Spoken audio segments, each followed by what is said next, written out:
explicándose la misma, ahora pasaremos a explicar las características de la materia.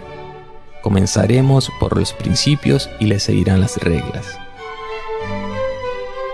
Los 4 principios fundamentales de la bioética. Pondremos aquí un concepto. No es un principio, solo dejaremos fijo la palabra persona para poder entender mejor los 4 principios. Persona. Todo ser autoconsciente, responsable, libre, dotado de razón, voluntad, dignidad y derechos especiales, opuesto a cosa. Dejando en claro este concepto, ya podemos empezar con el primer principio de la bioética. Autonomía.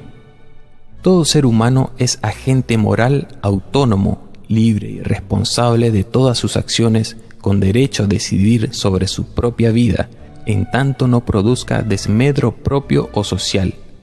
Actuar con autonomía implica que la persona posee independencia con relación a posibles controles externos y, además, capacidad para proceder en consonancia con una elección propia.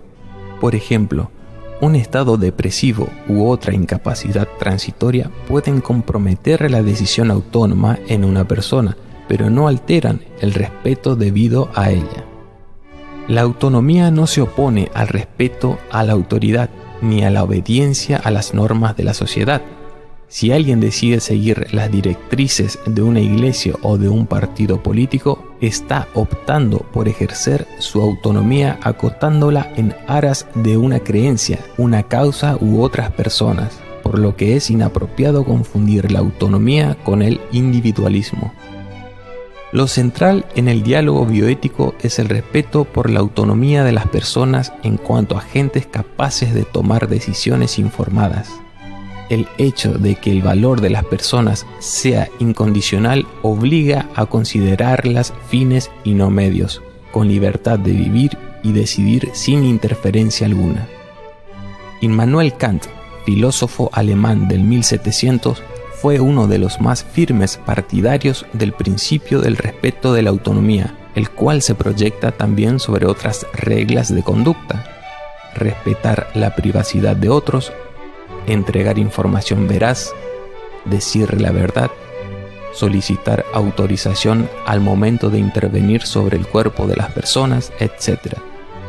La tradición kantiana ha ayudado a reconocer que toda persona tiene dignidad y por tanto derecho a su autonomía y no precio, de modo que el gran principio de la ética occidental moderna es el no manipularás la humanidad, ni en tu persona ni en la de cualquier otro, y expresándolo en sentido afirmativo tratarás de poner los medios para que cualquier persona pueda realizar su ideal de vida feliz siempre que no impida a otra realizar el suyo. Es ejemplar la filosofía de Kant en cuanto a valores y existencia, pero como sabemos y vivimos la cultura occidental de la actualidad, parece hacer la vista gorda al respecto. Beneficencia. Es deber del profesional promover la acción benéfica, protectora y solidaria hacia los demás, sin dañar a otros. Acción a la que debe sumarse un balance favorable entre riesgo y beneficio. Igualmente, se beneficia a alguien si al recibir algo da algo en retribución. La utilidad viene siendo la diferencia añadida que recibe.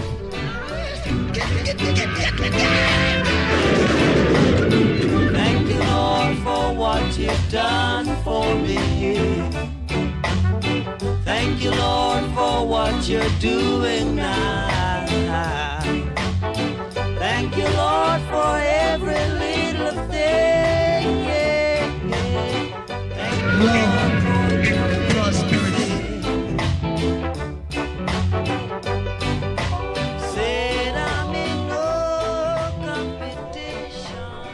El concepto de beneficencia alude a actos y no a actitudes. El principio de beneficencia lleva aparejada la obligación moral de actuar en beneficio de otros, haciendo ejemplo con la parábola del buen samaritano. Existe una beneficencia específica dirigida a grupos determinados y otra de tipo general, que en teoría abarcaría a todos los seres humanos y al mundo animado en general. De este principio general de beneficencia derivan algunas conductas como proteger y defender los derechos de otros, ayudar a quienes están discapacitados, colaborar en el alejamiento de peligros que amenazan a otros, por ejemplo. Las reglas relacionadas con la beneficencia son siempre de tipo positivo en el modo de obrar o de realizar acciones concretas. En cambio, las reglas derivadas de la no maleficencia son siempre prohibiciones en materia de normas jurídicas, por ejemplo, no matar, no robar. Algunas profesiones u oficios que exigen especial vocación constituyen actividades éticas por estar vinculadas al bien público en su ejercicio, como es el caso de la medicina, la farmacia y otras actividades del campo biomédico. No maleficencia. No dañar intencionalmente. Su versión más antigua se encontraría en el precepto hipocrático ya mencionado, primum non nocere, y otro de la época que dice bonum facere, hacer el bien. Este principio podría considerarse como un aspecto de la beneficencia. En la medicina griega era malo todo lo que fuera contra el orden de la naturaleza. En cambio, en la antigua Roma, malo era lo que contrariaba a la ley. Por otra parte, en un contexto religioso es aquello que contraviene el orden divino. Justicia. Se trata de abordar los problemas con equidad entre los diferentes grupos sociales, de modo que los casos análogos sean tratados en forma similar. Lo que está en juego no es que todos deban recibir lo mismo, sino que cada uno debe recibir lo proporcionado a lo que es, a lo que merece, a lo que tiene derecho. Así decimos que un trato es justo cuando es equitativo y merecido. Al ampliar esta reflexión a toda la sociedad, surge el concepto de justicia distributiva, es decir, la distribución ponderada, equilibrada y apropiada de los bienes y cargas sociales, basada en normas legítimas que precisan el sentido y fin de la cooperación social. La dificultad reside en precisar cuál de las numerosas teorías de justicia existentes debe ser privilegiada: utilitarista, liberal, comunitarista o igualitarista.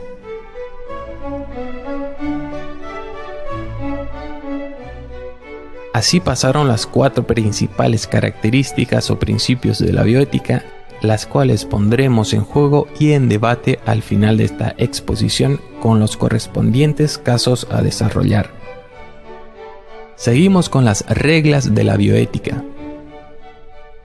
En la relación terapéutica extensiva a la investigación clínica se destacan 3 reglas morales de carácter deontológico como obligaciones del profesional: confidencialidad, veracidad y consentimiento informado.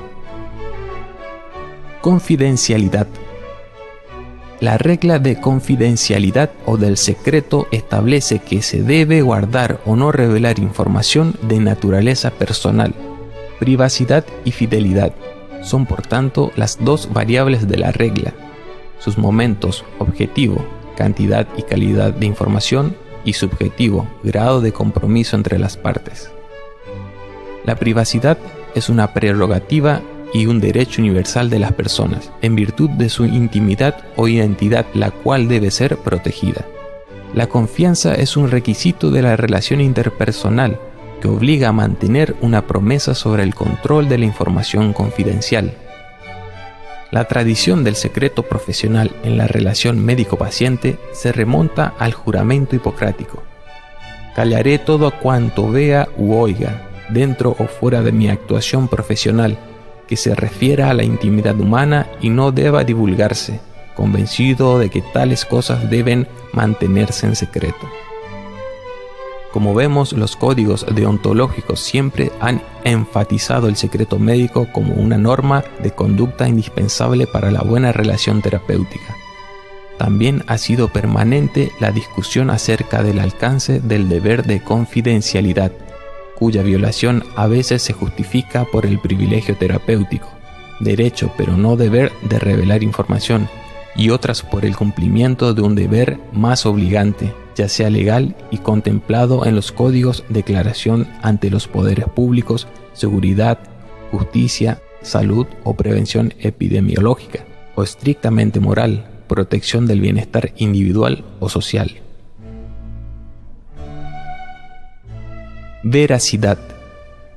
El deber de veracidad consiste en decir la verdad y no mentir o engañar a otros. Tiene la regla, pues, un aspecto objetivo o descriptivo, verdad, falsedad de la información, y otro intencional o subjetivo, autenticidad. Ya se le considere o no una regla moral independiente, la veracidad puede fundamentarse en criterios tanto deontológicos como utilitaristas. Por ejemplo, el respeto a las personas o autonomía, el contrato social o fidelidad, la cooperación o buena relación interhumana.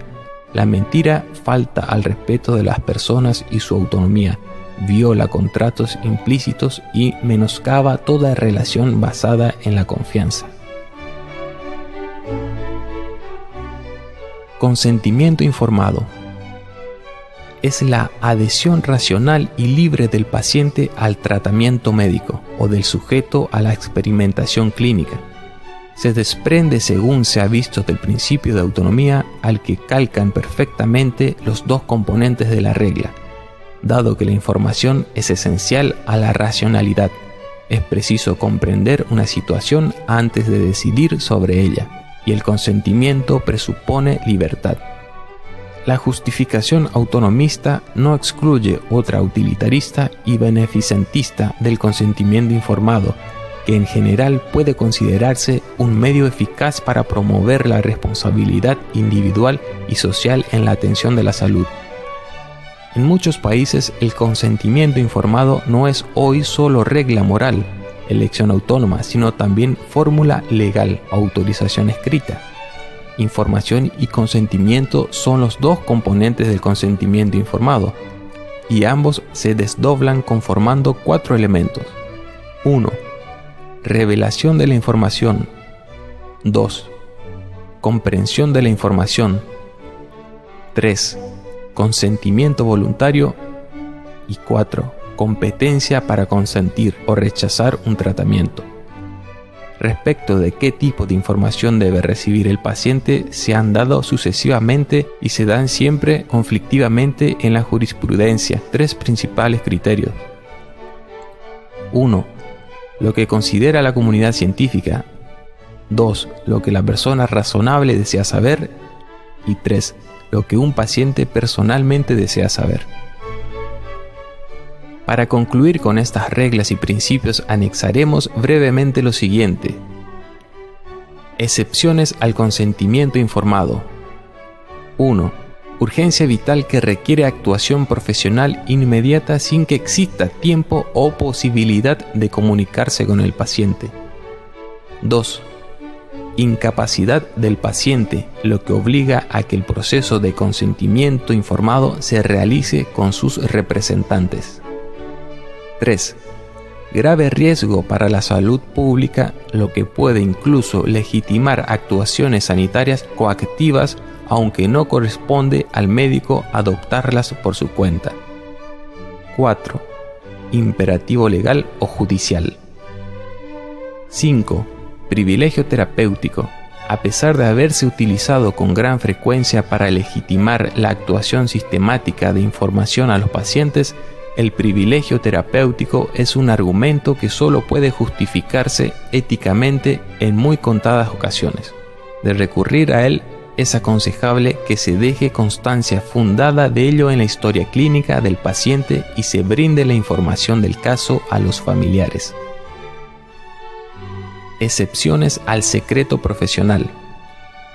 En algunas ocasiones y en función de la menor transgresión, todos los códigos han reconocido a los profesionales el poder comunicar alguna información de su ámbito.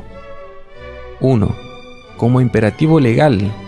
El médico puede ser requerido para intervenir como denunciante en un juicio criminal, como testimonio y como perito, y podría ampararse en el secreto profesional para no intervenir siempre y cuando el proceso se siga por el procedimiento civil, pero no si se sigue el penal.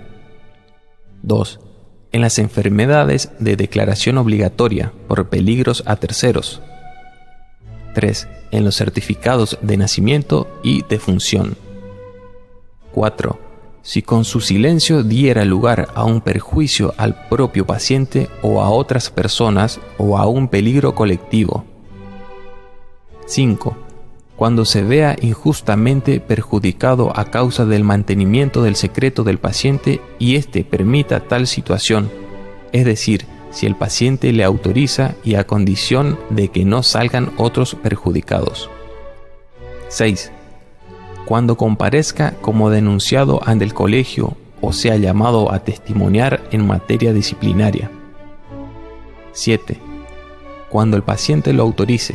Sin embargo, esta autorización no debe perjudicar la discreción del médico, que procurará siempre mantener la confianza social hacia su confidencialidad.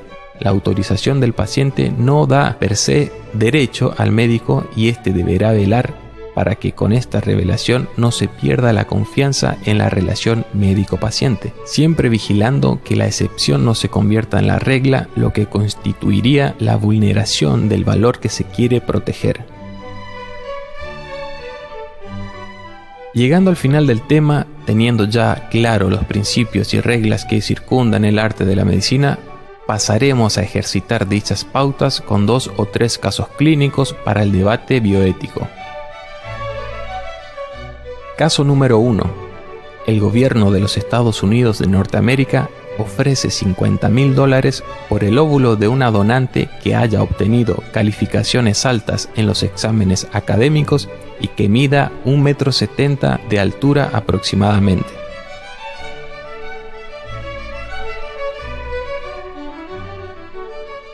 Caso número 2. 5 científicos ganadores del premio Nobel donan su esperma a un banco de espermios para crear niños inteligentes.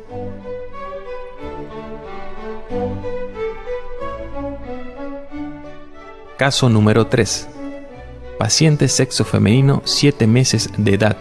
Está internada en cuidados intensivos desde los 2 meses, bajo ventilación mecánica por una enfermedad terminal, síndrome de Werning-Hoffmann, considerada como paciente crónico, irreversible y de manejo complejo, con pronóstico claro de irreversibilidad y sin tratamiento conocido para la recuperación de la patología diagnosticada.